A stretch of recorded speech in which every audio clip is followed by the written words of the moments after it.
Hello everyone, welcome back to my channel.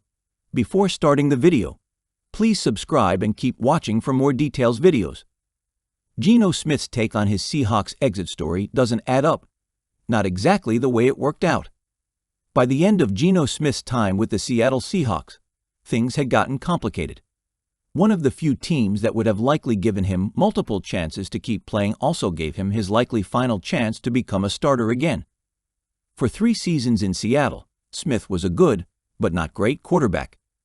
He also had a fantastic relationship with former Seahawks head coach Pete Carroll.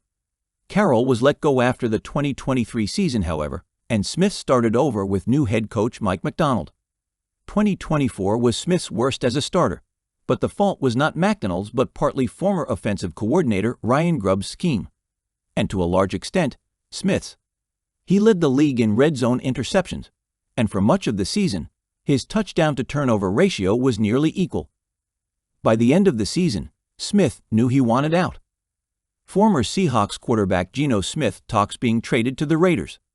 The quarterback requested a trade. He had a no-trade clause in his contract, but he basically waived that by his request. He could not determine where he was traded to, but could say yes or no. But the obvious truth is that Smith wanted out, and a big reason was that he and the Seahawks could not agree on a contract extension. Smith wanted the guaranteed money Seattle seemingly wasn't willing to give him. Within a couple of days of his trade request, he was dealt to the Las Vegas Raiders, the new home of Pete Carroll. Smith did not yet have his money, but was happy to be rejoining his former coach. To hear Smith explain the situation, though, one would think that he controlled the whole scenario of the trade.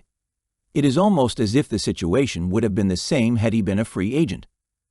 In a recent press conference after a Raiders organized team activity, OTA, Smith was asked why he came to the Raiders. The quarterback responded by saying, "Everything about it. Coach Carroll, Las Vegas, the Raiders, the silver and black. This is a historic franchise. One of the most historic franchises in all of sports. To say I can wear this helmet and this logo is special to me." There are a couple of seemingly misleading parts to that. One is that Smith did not have the final say over where he was traded. He wanted out of Seattle. Had general manager John Schneider found another suitor, he could have traded Smith there. To opine that he came to Las Vegas because he wanted this or that smacks of arrogance.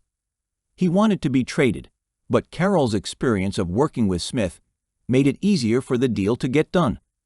Schneider could have shipped Smith to the New Orleans Saints, for instance.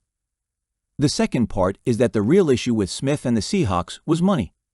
The quarterback and his agents tuned Seattle out after the team's last contract offer, sealing the fate of Smith in Seattle.